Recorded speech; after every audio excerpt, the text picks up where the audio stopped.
Bismillahirrahmanirrahim. Assalamualaikum warahmatullahi wabarakatuh.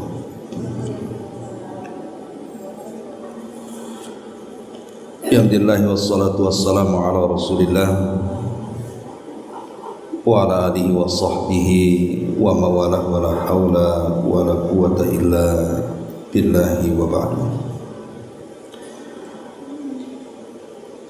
Alhamdulillah, segala puja dan puji hanya milik Allah subhanahu wa ta'ala. Salawat dan juga salam kita hadiahkan kepada Rasul kita Nabi besar Muhammad sallallahu alaihi wa ala alihi wasallam. Kita lanjutkan kajian kita, masih membahas Kitab 170 5 jalan menuju surga, dan kita masuk pada poin yang ke-18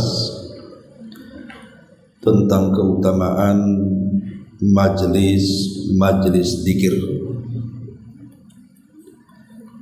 Baik, kita baca dulu hadisnya baru kita jelaskan. Nabi sallallahu alaihi wasallam bersabda di sini dalam hadis yang dikeluarkan oleh Imam Al-Bukhari dan Muslim, inna lillahi malaikatan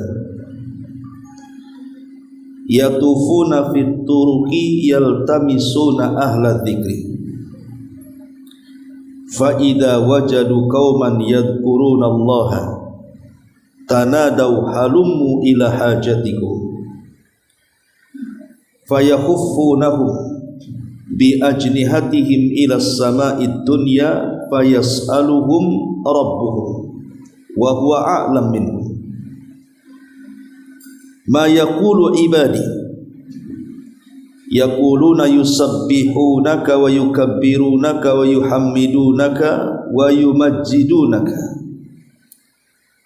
fayaqul hal ra'awni fayaquluna la wallahi ma ra'auka fayaqulu wa kaifa law ra'awni yaquluna law ra'auka kanu ashadda laka ibadatan wa ashadda laka tamjidan wa tahmidan wa aktsara laka tasbihan yaquluna fama yas'aluni qala yas'alunakal jannata yaqulu hal ra'awha yaquluna la wallahi ya rab ma ra'awha yaqulu fa kaifa law annahum ra'awha yaquluna law annahum ra'awha kanu ashadda 'alaiha hirsan wa ashadda laha talaban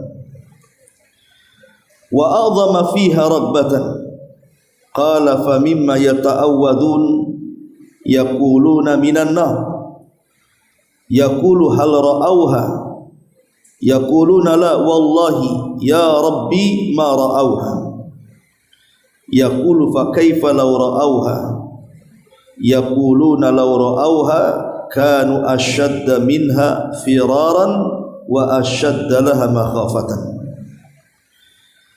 fayaqulu fa ushhidukum anni qad ghafartu lahum yaqulu malakun minal malaikati fihim fulanun laysa minhum innama jaa li hajatin qala humul julasa'u la yashqa bihim jalisuhum wa fi riwayatin li muslimin yaqulu Allahu azza wa jalla wa lahu ghafartu humul qaumu la yashqa bihim jalisuhum.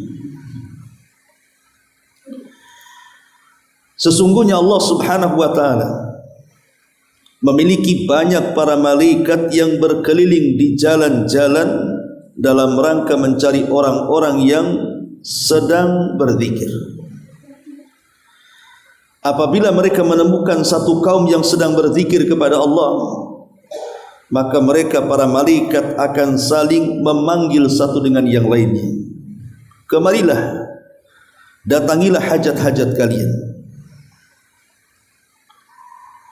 Maka para malaikat itu pun datang dan menaungi mereka dengan sayap-sayapnya ke langit sampai ke langit dunia. Lalu Rabb mereka bertanya, padahal dia lebih mengetahui tentang keadaan mereka, apa yang diucapkan oleh para hamba-Ku wahai para malaikat?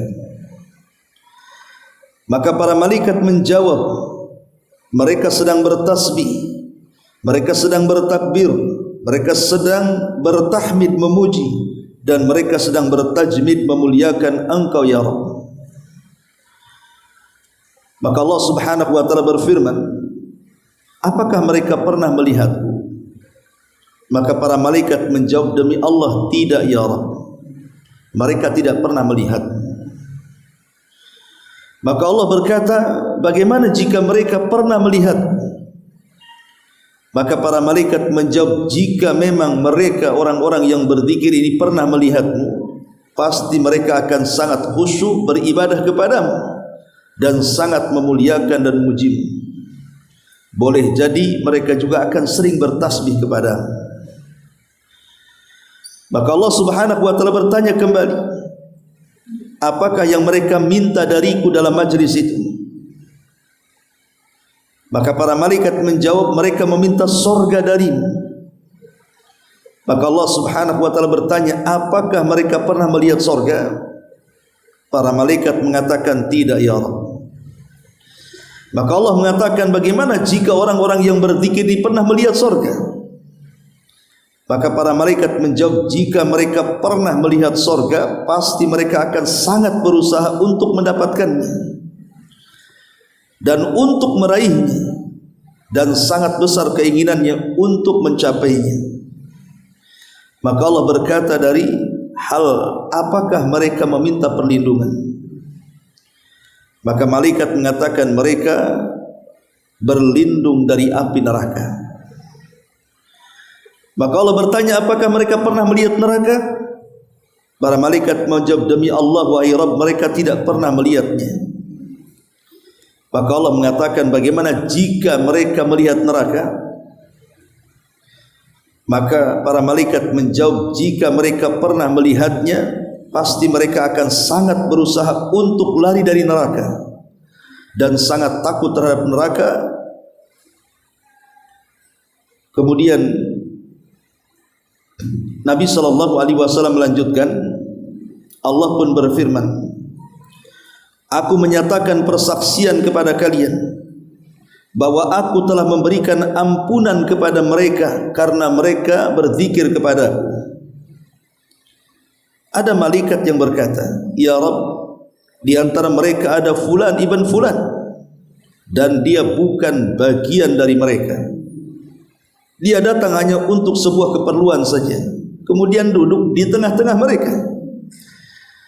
Maka Allah Subhanahu wa taala berfirman, mereka adalah orang-orang yang berada dalam majlis, tidak akan seorang pun dari mereka akan celaka dan binasa. Dalam riwayat Muslim, Allah berfirman, aku juga telah mengampuni untuknya, mereka adalah satu kaum yang tidak mungkin tersentuh dengan sengsara dan kecelakaan. Ma'asyiral muslimat yang dimuliakan Allah Subhanahu wa taala, hadis ini menjelaskan kepada kita tentang keutamaan zikir.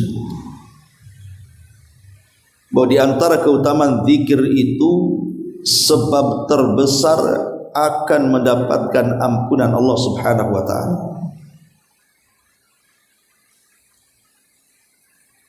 Tapi sebelum saya menjelaskan hadis ini,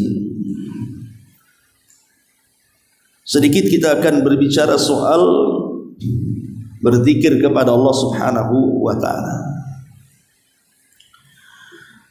Ma'asyiral muslimat yang dimuliakan Allah Subhanahu wa taala, Al-Hafidh Ibn Rajab rahimahullahu ta'ala pernah mengatakan, apabila amalan jihad berperang di jalan Allah Subhanahu wa ta'ala adalah seafdal-afdal amalan dan tidak semua orang mampu untuk berjihad, kana dzikru al-katsiru ad-daimu yusawihi wa yafdulu alaihi. Maka kedudukan zikir yang banyak, kedudukan zikir yang senantiasa diucapkan itu bisa menandingi pahala jihad, bahkan mengunggulinya. Subhanallah. Orang yang banyak berzikir bisa mengungguli pahala jihad, kata Al-Hafidz Ibnu Rajab Al-Hambali rahimahullah ta'ala. Bahkan sebagian salaf mengatakan, laula man yadhkurullaha fi ghaflatin nasi lahalakan nasu. Kalaulah tidak ada yang berzikir kepada Allah Subhanahu wa ta'ala di antara manusia saat lalainya mereka, tentu manusia akan binasa. Jadi kalau sudah tidak ada lagi orang yang berzikir, maka binasalah manusia. Bahkan Abdullah ibn Umar radhiyallahu anhu mengatakan, alaikum bidzikrillah fa innahu syifaa'un wa iyyakum wadzikran nasi fa innahu dawa'un. Wajib atas kalian untuk senantiasa berzikir mengingat Allah Subhanahu wa ta'ala, karena zikir itu bagian obat. Dan hati-hati, jangan banyak berbicara dan mengingat manusia, karena bicara dan mengingat manusia itu adalah sebuah penyakit. Jadi Umar ibn Khattab radhiyallahu an, bukan Ibnu Umar ya, Umar ibn Khattab radhiyallahu an mengatakan, perbanyak oleh kalian mengingat Allah Subhanahu wa ta'ala, jangan memperbanyak mengingat manusia. Karena umumnya di masyarakat, kalau orang sudah bermajelis ya, terutama ibu-ibu, biasanya mereka ngobrol itu pasti membicarakan manusia.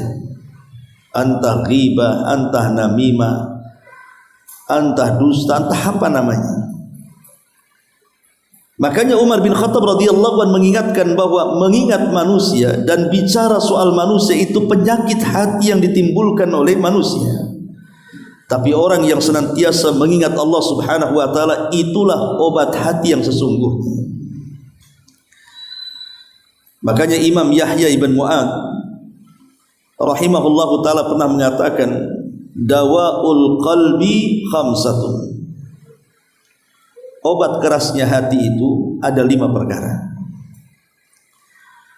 Karena kita tahu bahwa manusia yang paling jauh dengan Allah Subhanahu wa ta'ala adalah manusia yang keras hatinya.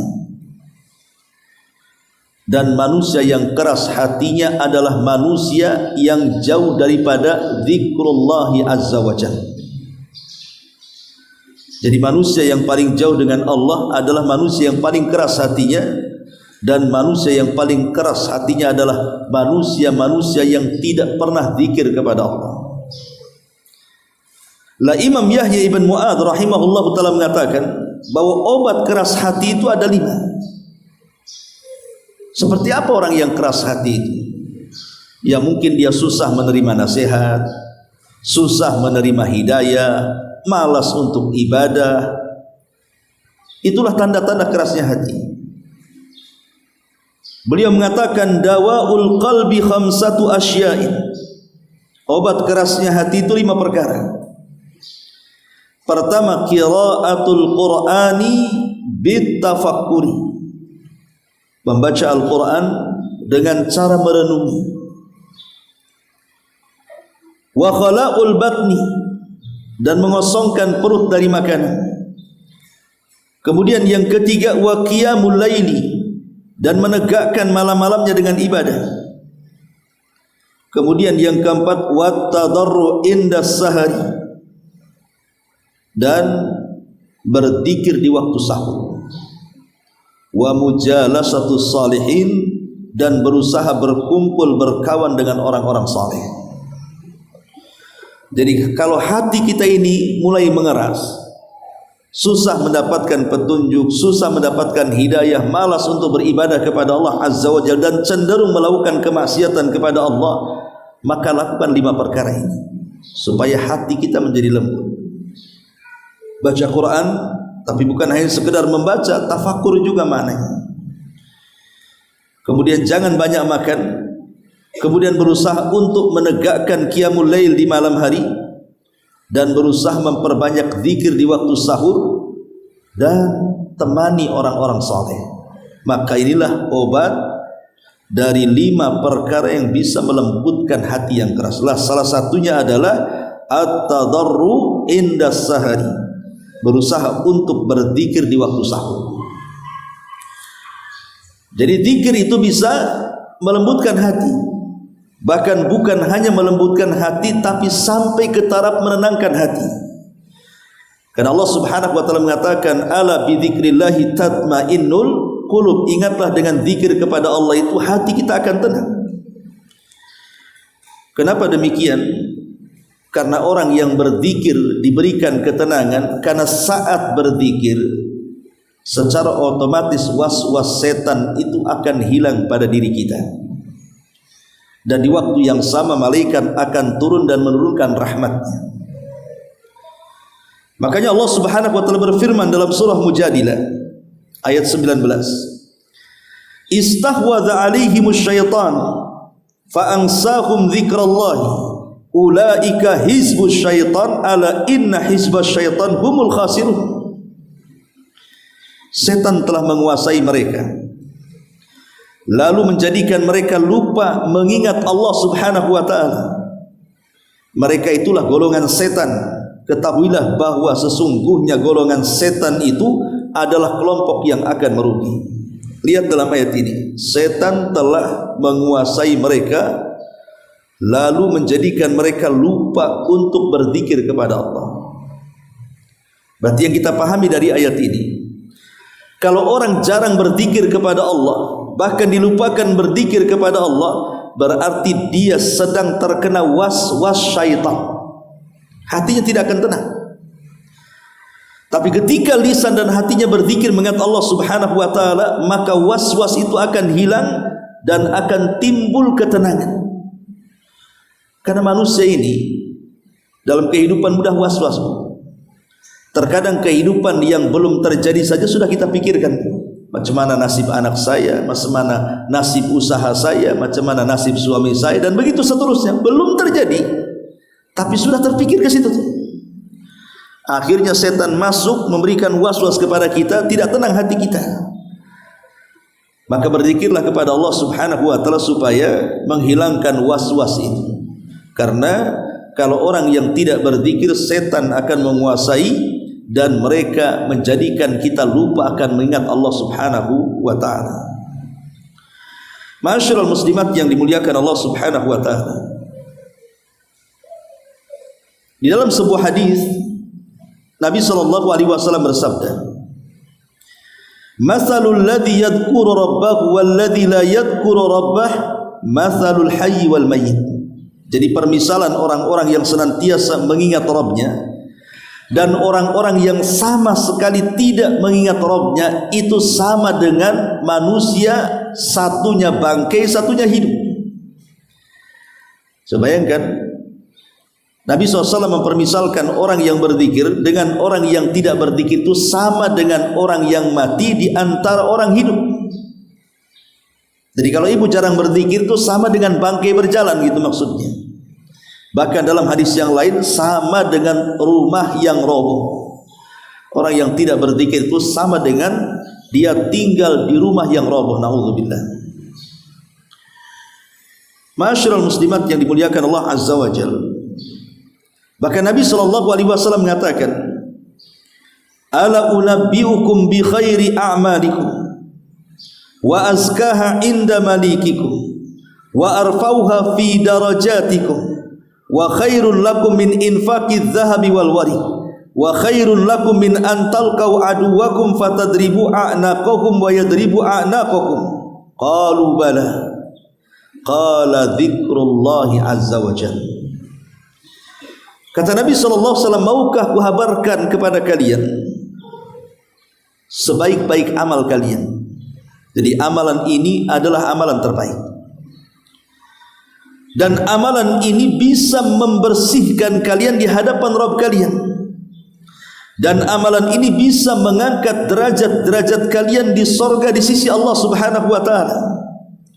dan amalan ini lebih baik dibandingkan infak dengan semua emas dan peraknya, dan amalan ini lebih baik dibandingkan engkau berjumpa dengan musuh, engkau bunuh musuh, atau engkau dibunuh musuh.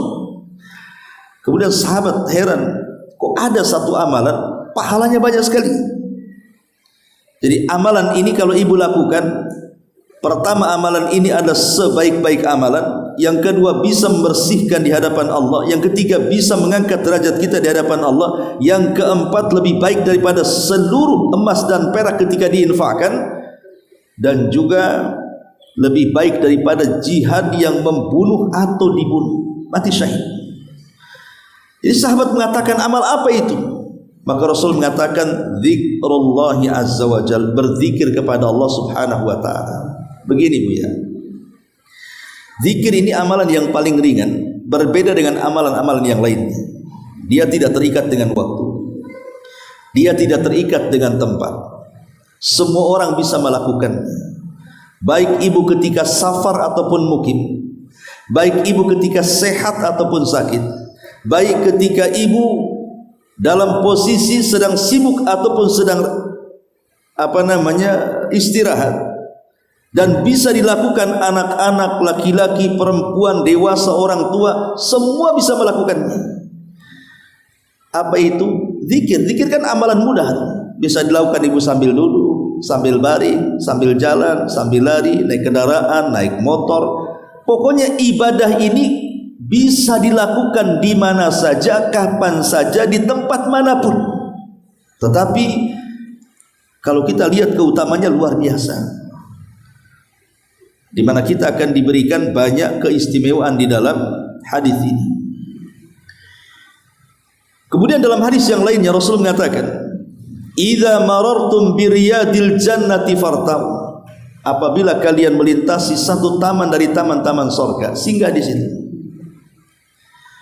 Kemudian Rasul ditanya, "Ya Rasulullah, wa ma riyadul jannah?" Rasul, taman surga itu apa?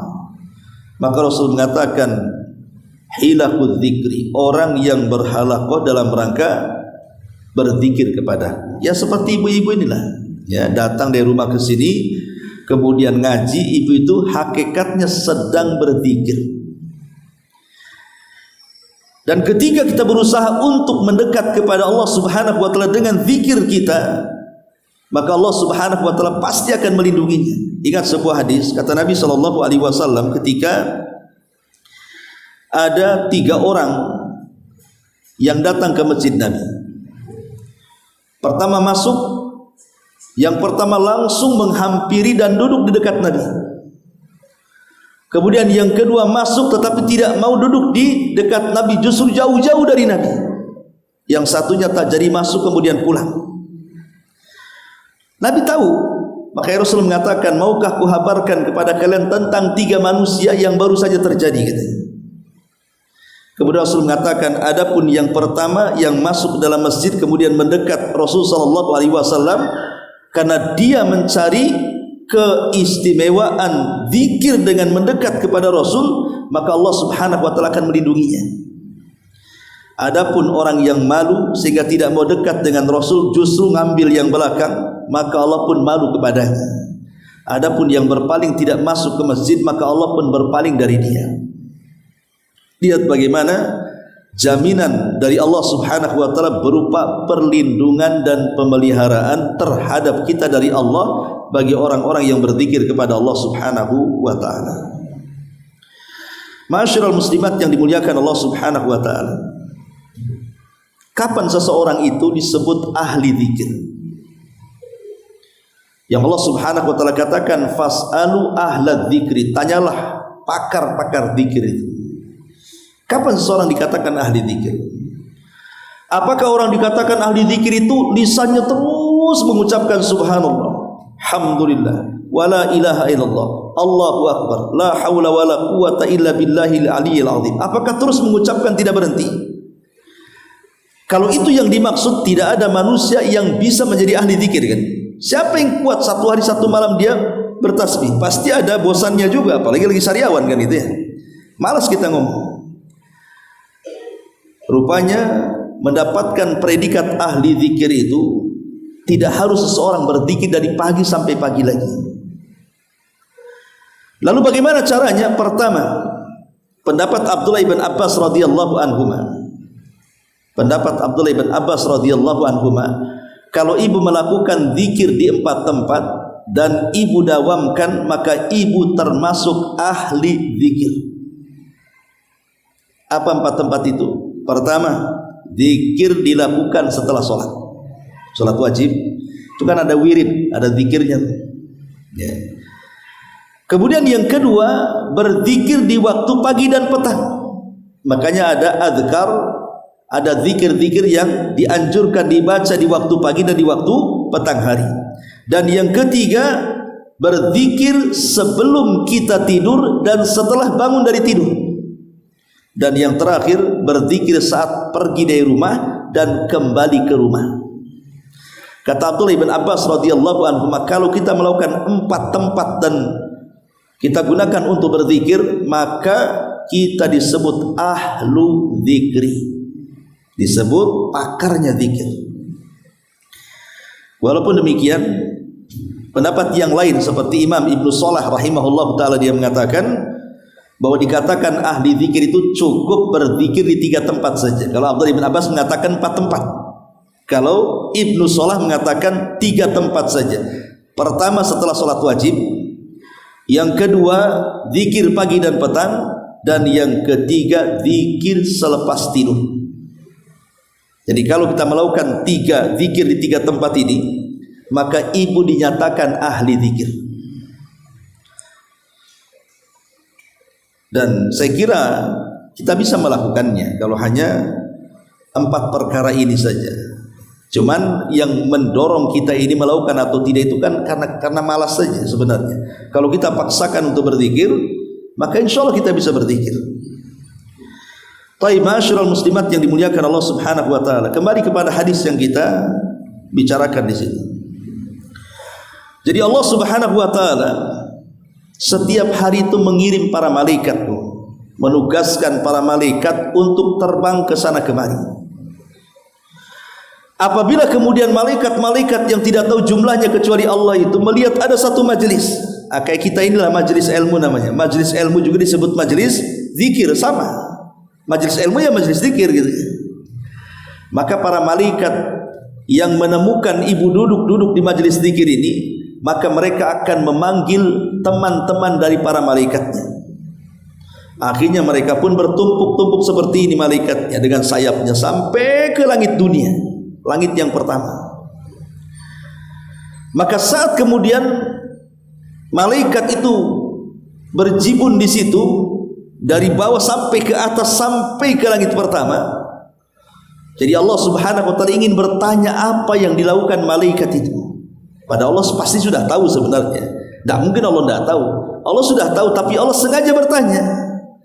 Wahai para malaikat, ada apa kau di situ? Kenapa engkau ini bertumpuk-tumpuk di situ? Maka malaikat mengatakan, ya Rabb, kami sedang mengelilingi ahli zikir. Kami sedang mengelilingi dengan sayap kami ahli zikir. Dan mereka senantiasa menyebut namamu, memuji namamu, bertasbih untukmu, dan begitu seterusnya. Makanya Allah Subhanahu wa taala mengatakan, apakah mereka melakukan itu pernah melihat aku? Kata malaikat, tidak ya Allah. Kata Allah, bagaimana kalau mereka melihat aku? Maka malaikat mengatakan, oh kalau mereka sampai melihatmu ya Allah, tentu mereka akan gigih lagi dalam berzikir gitu. Enggak melihat saja sudah ahli zikir, bagaimana pula melihat kan gitu. Kemudian Allah Subhanahu wa taala mengatakan, setelah mereka berzikir di majelis itu, lalu apa yang mereka kehendaki? Maka malaikat mengatakan mereka menghendaki adanya balasan surga. Maka Allah mengatakan, apakah mereka pernah melihat surga? Malaikat menjawab tidak. Bagaimana kalau seandainya mereka melihat surga? Maka malaikat mengatakan, oh kalau mereka sampai melihat surga, tentu mereka akan semangat lagi beribadah kepadamu ya Rabb.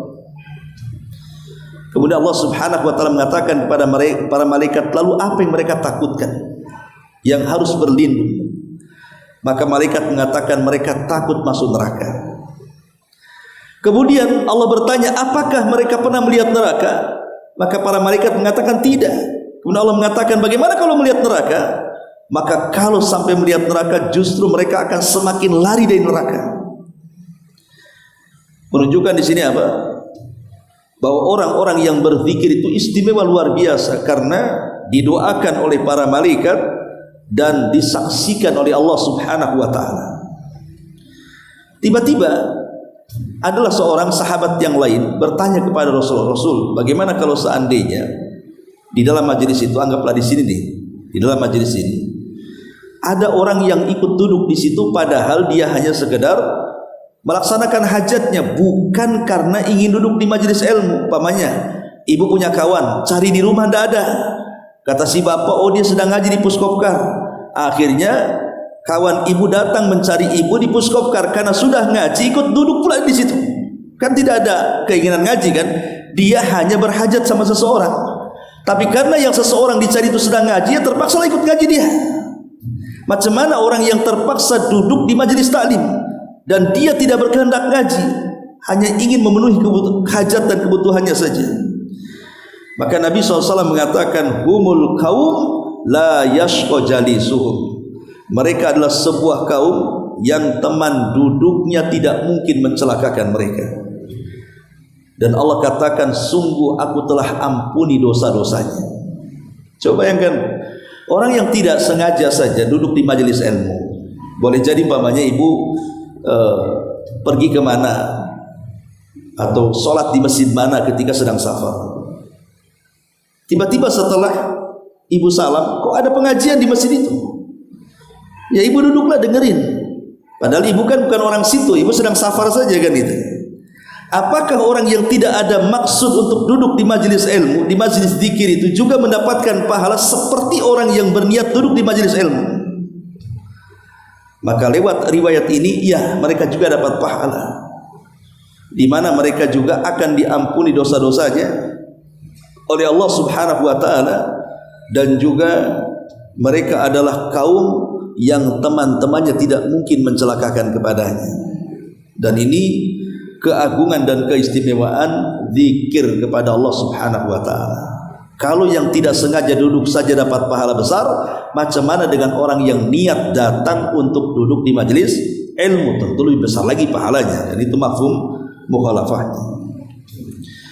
Baik, masyarul muslimat yang dimuliakan Allah Subhanahu wa taala, sedikit kita akan mengenal tentang fadilah atau manfaat zikir. Kenapa kita harus banyak berzikir? Pertama, bahwa zikir itu menjadikan Allah menurunkan ketenangan dan rahmatnya secara abadi. Jadi zikir itu membawa ketenangan dan menurunkan rahmat Allah Subhanahu wa taala kepada kita. Mana dalilnya? Nabi SAW mengatakan, majtama'a qaumun fi baiti min buyutillah yatluna kitaballah wa yatadarasunahu bainahum illa nazalat alaihimus sakinah wa ghasyiyatuhumur rahmah wa hafathumul malaika wa dzakarallahu fi man indah. Kata Nabi SAW, tidaklah seseorang itu berkumpul di salah satu daripada rumah-rumah Allah alias masjid, mereka membaca Quran, mereka mempelajari Al-Quran, kecuali kata Rasul, Allah akan turunkan ketenangan, Allah akan turunkan rahmat di tempat itu. Jadi Allah Subhanahu wa taala berjanji akan menurunkan rahmatnya, akan menurunkan ketenangannya, dan para malaikat akan berdatangan kemudian mengepak-ngepakkan sayapnya. Dan Allah yang ada di langit berbangga dengan kita yang ada di majelis itu. Kemudian Allah disebut-sebut nama kita dan dipuji malaikat yang ada di atas sana.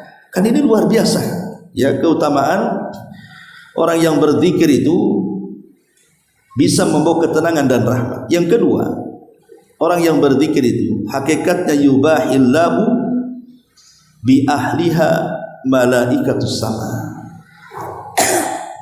Jadi kalau ibu banyak berzikir, itu akan membanggakan Allah Subhanahu wa taala dan akan menyebut-nyebut kita di hadapan makhluk yang ada di atas sana. Tergantung zikir kita. Kalau zikir kita ya diam-diam saja dalam diri kita, maka Allah pun akan menyebut kita dalam hatinya. Tapi kalau kita bisa berzikir di tengah-tengah manusia yang tidak sedang berzikir, anggaplah umpamanya ibu ke pasar. Tidak semua orang yang ke pasar itu kan berzikir. Ya ada yang berzikir tapi kebanyakan tidak berzikir. Ibu sambil belanja ke pasar itu ibu baca di rumah subhanallah walhamdulillah wala ilaha illallah Allahu akbar la haula wala quwata illa billah, atau zikir yang lainnya lah menyebutkan nama-nama Allah Subhanahu wa taala. Maka Nabi SAW mengatakan, aku akan ampuni dosa-dosanya. Jadi orang-orang yang seperti ini akan diampuni dosa-dosanya, kemudian Allah akan membanggakan kita di hadapan para malaikat yang ada di langit sana. Ini yang kedua. Yang ketiga, bahwa majelis zikir bisa menggantikan keburukan menjadi kebaikan.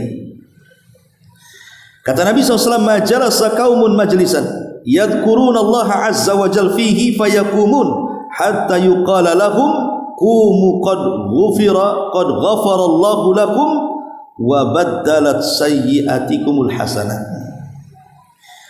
Tidaklah sebuah kaum bermajlis kemudian berzikir kepada Allah sampai kemudian mereka lelah dan berdiri.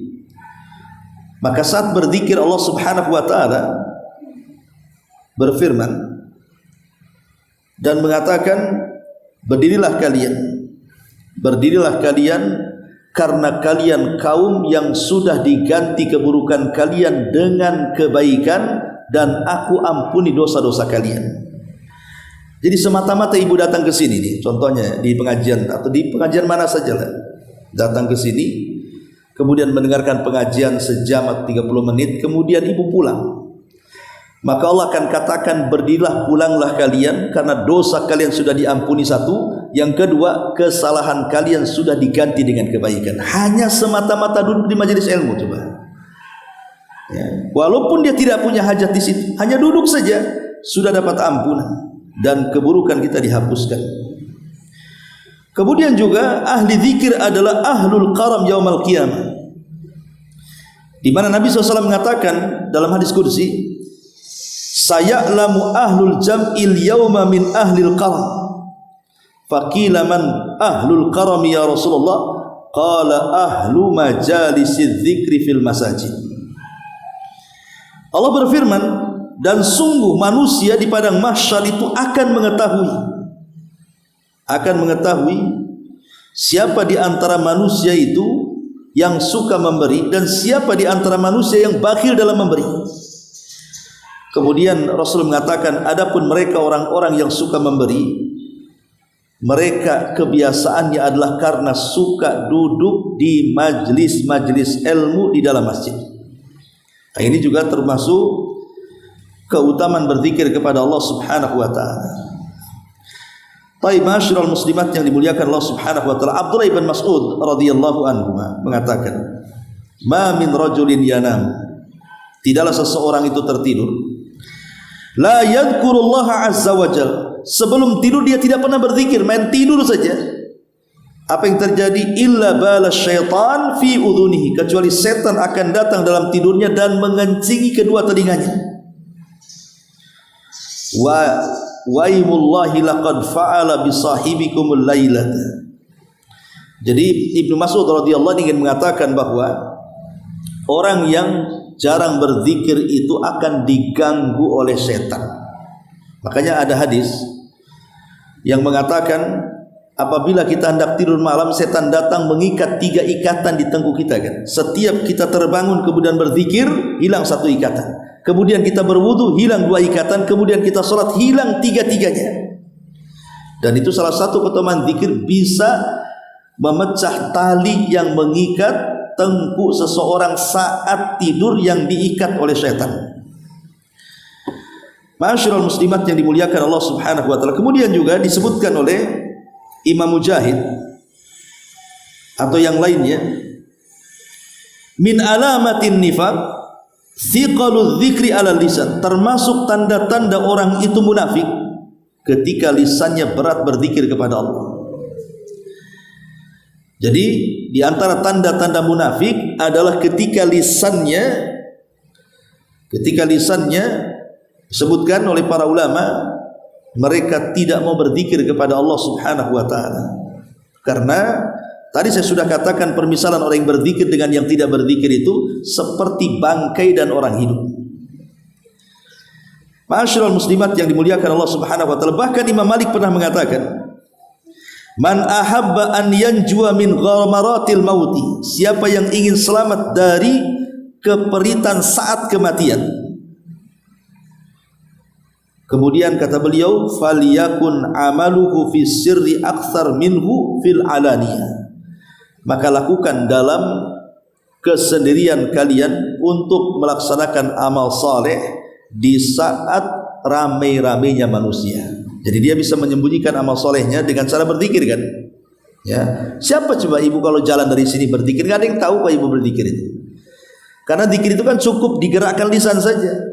Kadang orang yang berjalan satu motor saja boncengan, yang di depan berzikir, yang di belakang tidak berzikir kan tidak tahu tuh. Makanya Rasul mengatakan sabaqal mufarriduna bil jannah, orang-orang yang ahli zikir itu mendahului kita masuk surga dibandingkan yang lainnya. Disebut mufarrid namanya. Kemudian Sufyan Ats-Tsauri rahimahullah ta'ala mengatakan, man aktsara min dzikril qabri wajada raudatan min riyadil jannah wa man ghafala an dzikrihi wajadahu hafratu min hufarin nar. Barang siapa yang memperbanyak ingat tentang kubur. Ingat tentang kubur tentu zikir dalam hati ya. Zikir kan bisa dalam hati, tafakur lewat lisan itu. Jadi ini zikir dalam hati. Jadi siapa yang banyak mengingat kuburan, maka dia akan selamat dan akan masuk ke taman dari taman-taman surga. Tapi siapa yang lalai dalam mengingat kuburan, maka dia siap-siap akan mengarah ke lubang dari lubang-lubang yang mengarah neraka. Naudzubillah. Nah ini diantara perkataan ulama salaf tentang alamatul dzikri. Tapi yang jelas bahwa orang dikatakan ahli zikir, kembali ke awal, tidak mesti ibu itu harus dari pagi, siang, sore, malam, subuh berzikir saja, tidak harus seperti itu. Dan kalau ibu bisa melakukannya tentu lebih baik. Tetapi kalau ibu ingin istiqomah gitu ya, menjadi ahli zikir, maka ambillah pendapat Imam Ibnu Shalah. Itu yang paling mudah kan. Zikirlah di 3 tempat. Pertama setelah sholat, yang kedua pagi dan petang, dan yang ketiga sebelum tidur dan sesudahnya. Kalau ibu bisa melakukan 3 perkara ini, maka ibu dikatakan wanita ahli zikir. Wanita ahli zikir ya. Cukup dengan melakukan di 3 tempat ini. Ya kalau mau nambah di 3 selain 3 tempat, ataupun menurut Ibnu Abbas ada tambahan 4 tempat, yaitu ketika pergi dari rumah dan masuk ke rumah gitu ya, maka itu lebih baik lagi kita amalkan. Itulah yang disebut dengan ahlu zikri ya, pakarnya zikir atau orang-orang yang dikatakan ahli zikir. Ma'asyiral muslimat yang dimuliakan Allah Subhanahu wa taala, dan banyak lagi keutamaan, tapi yang jelas bahwa zikir ini bisa membawa ketenangan, menjauhkan dari waswas syaitan, dan dengan zikir ini maka kita lebih didekatkan lagi dengan berbagai macam pahala yang kita akan sampai. Karena kalimat ringan dalam lisan tetapi dicintai Ar-Rahman itu adalah berzikir. Bahkan tidak ada yang bisa memberatkan timbangan melebihi zikir. Jadi sampai-sampai tidak ada yang bisa menyelamatkan azab Allah kecuali zikir juga. Apa yang dikatakan dalam sebuah hadis, man amila ibnu adam amalan anjalahu min azabillahi min dzikrillahi azza wajalla. Tidak ada satupun amalan Bani Adam yang mampu menyelamatkan dari azab Allah melebihi berzikir kepada Allah Subhanahu wa taala. Ya, sampai seperti itu keutamaan berzikir kepada Allah Subhanahu wa taala. Intinya bahwa halaman ke-18 ini ingin menjelaskan kepada kita tentang peran para malaikat yang mencari orang-orang yang sedang berzikir. Apakah berzikirnya sifatnya rame-rame seperti di majelis ilmu, atau berzikirnya mungkin ibu ya sendiri di rumah kemudian berzikir, maka tetap mereka pun akan mendapatkan keutamaan, didatangi para malaikat dan didoakan oleh Allah Subhanahu wa taala ampunan. Serta kalau memang dia tidak ada maksud untuk itu, hanya datang ke majelis ilmu atau majelis zikir, maka dia telah mendapatkan teman yang tidak mungkin mencelakakan dalam kehidupannya.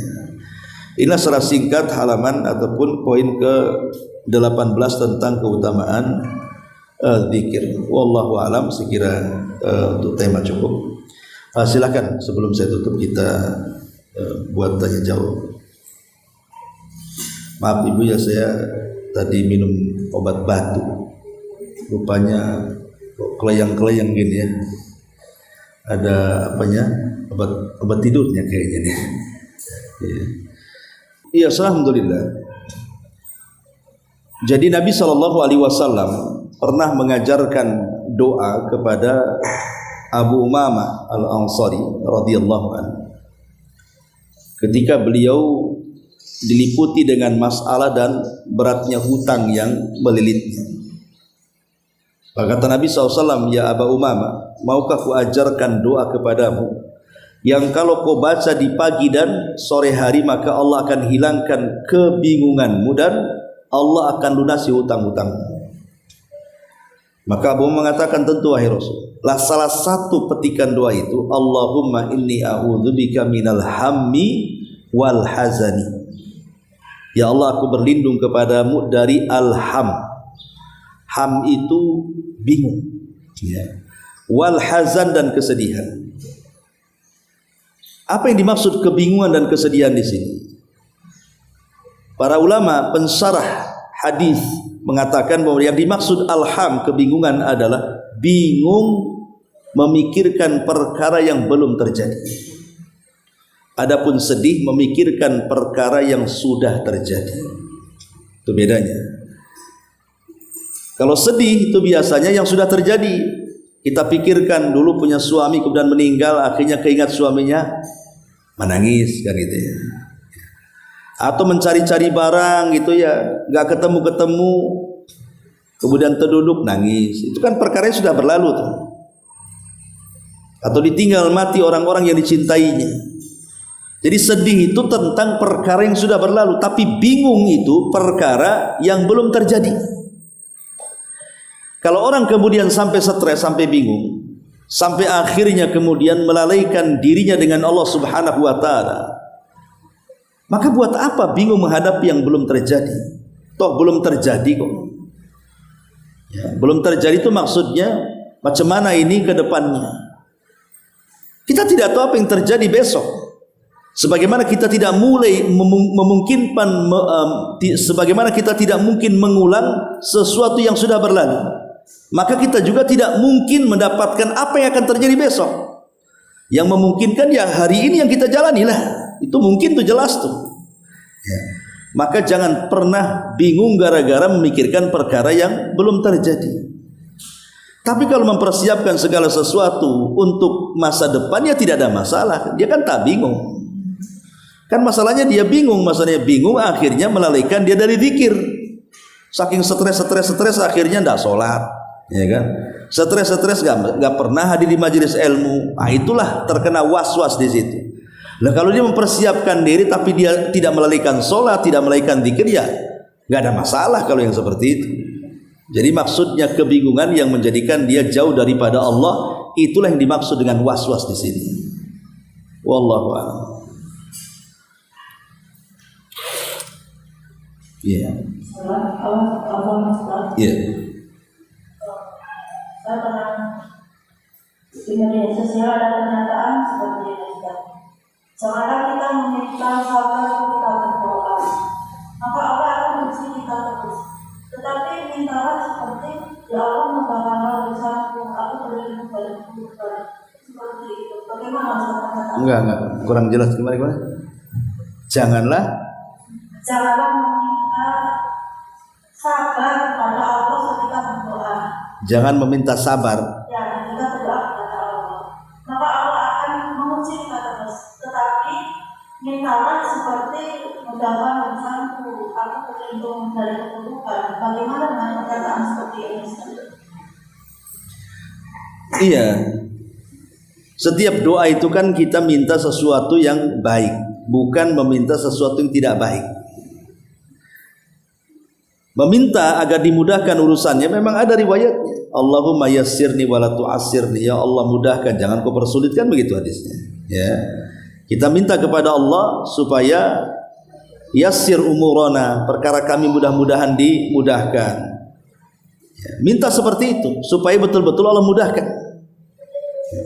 Tapi kalau seandainya seseorang itu minta sesuatu kesulitan, ya bisa saja Allah Subhanahu wa taala berikan kesulitan. Makanya ketika ada seseorang yang bernama namanya, istilahnya nama itu bicara soal api.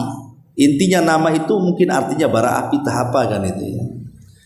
Maka Rasul mengatakan sebaiknya ganti namamu. Karena namamu ini bisa jadi doa.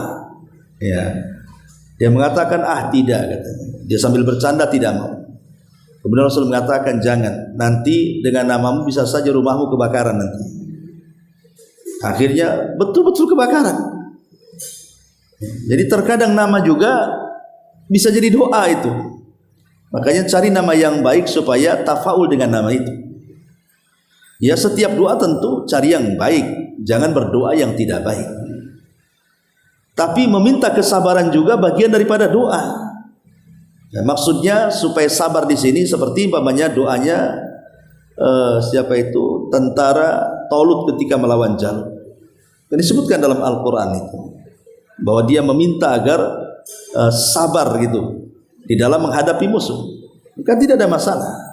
Boleh kita meminta agar saya sabar ketika menghadapi orang tua, sabar menghadapi anak, sabar. Tidak ada masalah saya kira. Apa salahnya ya, berdoa mengatakan seperti itu, ya Allah berikan kesabaran kepada saya. Ibu ini udah lagi masalah dengan suami ini, maunya ngomong aja ngomel kan. Nanti masalah ini, akhirnya Allah berikan kesabaran, sabar ya Allah berikan. Nggak masalah kan, apa masalahnya? Ya. Tentang apa yang dibaca itu, Allahu a'lam, itu riwayat atau apa itu? Sebuah hadis atau apa? Nggak tahu asal usulnya ya. Hanya baca di medsos atau kata orang? Itu seperti mengubah cara kita berdoa. Ya sekarang berdoa itu kan lihat konteksnya. Ya mungkin kalau yang dimaksud bahasa ya, cari bahasa yang lebih tepat gitu mungkin ya iya saja, bisa saja dimasukkan akal gitu ya. Tapi berdoa meminta kesabaran pun ada asarnya. Bahkan Quran sendiri yang menjelaskan tentang bolehnya kita berdoa dengan meminta sabar. Apakah kemudian karena kita minta sabar nanti diuji oleh Allah? Enggak minta sabar pun diuji oleh Allah. Ibu enggak minta sabar, tetap diuji. Karena ujian itu sebuah kepastian. Di dunia itu orang hidup pasti diuji, dan mungkin enggak diuji. Kalau enggak diuji di surga lah, baru enggak ada ujian. Wallahu a'lam. Wah ya. Mengingat kematian. Ya. Iya, mengingat kematian itu kan bagian daripada rukun beriman dengan hari akhir. Ketika kita ini beriman dengan Allah dan hari akhir, maka rukun dari iman beriman kepada hari akhir itu ada 5. Salah satunya adalah mengingat kematian. Kemudian yang kedua mengingat peristiwa alam barzakh. Kemudian yang ketiga mengingat dibangkitkannya kita pada hari kiamat. Kemudian mengingat adanya hisab dan juga adanya balasan apakah ke surga dan ke neraka. Jadi itu rangkaiannya semuanya itu. Ya kita bisa bayangkan. Ya kita boleh membayangkan kan sudah dijelaskan hadis-hadis bagaimana tentang siksa kubur. Ya, bagaimana orang yang makan riba kemudian disebutkan azabnya oleh Allah Subhanahu wa taala, kemudian pezina bagaimana, kemudian juga orang yang salat meninggalkan salat karena sengaja tidur, dan disebutkan tuh kan tentang hadis-hadisnya, kengeriannya. Ya kita bisa bayangkan. Ya, dengan cara membayangkan walaupun bayangan kita tidak sebagaimana hakikatnya. Karena bagaimanapun sehebat apapun orang membayangkan kengerian neraka, tetap neraka lebih ngeri dari bayangannya. Sebagaimana siapapun orang membayangkan keindahan sorga, maka sorga itu menyelisihi bayangannya. Karena sorga jauh lebih indah daripada bayangannya. Kan orang yang masuk sorga terakhir saja, ketika Allah mengatakan, berangan-anganlah, kira-kira kalau engkau ingin sesuatu, coba hayalkan. Suruh menghayal. Dan disuruh hayalannya itu sampai kepada akhir hayalan, puncak hayalan. Maka setelah kemudian orang ini menghayal sampai puncaknya, maka Allah mengatakan, aku berikan engkau 10 kali lipat dari hayalan. Padahal sudah menghayal kemana-mana tuh, ingin mendapatkan ini. Tapi Allah mengatakan, ku beri kau 10 kali lipat dari hayalan. Itu yang terakhir orang masuk surga tuh. Cuman orang yang masuk surga duluan, yang terakhir saja suruh menghayal dan Allah berikan 10 kali lipat hayalannya, sehingga ketika dia masuk surga merasa dia orang yang pertama kali masuk pada orang terakhir tuh. Nah, kalau seandainya orang yang terakhir masuk surga saja merasa dia orang yang pertama menginjakkan surga, macam mana pula orang yang awal-awal kan itu. Jadi kalau kita mau menghayalkan secara hakikat ya tidak bisa. Tapi kalau maksudnya kita mengingat kematian itu ya menghayal kengeriannya, sebagaimana sabda Nabi SAW diingatkan ke situ, ya tidak ada masalah. Itu mengingat kematian juga, seperti namanya kita datang ke kuburan atau ada orang meninggal, lah ibu takziah, ya ibu menghayal gimana kalau yang di situ saya umpamanya, kan bisa seperti itu. Atau ke kuburan, gimana kalau yang dikuburkan itu saya, ya, itu juga termasuk mengingat kematian. Wallahu a'lam. Jadi dengan mengingat kematian itu akan timbul rasa takut kepada Allah ya, azab Allah yang sangat ya.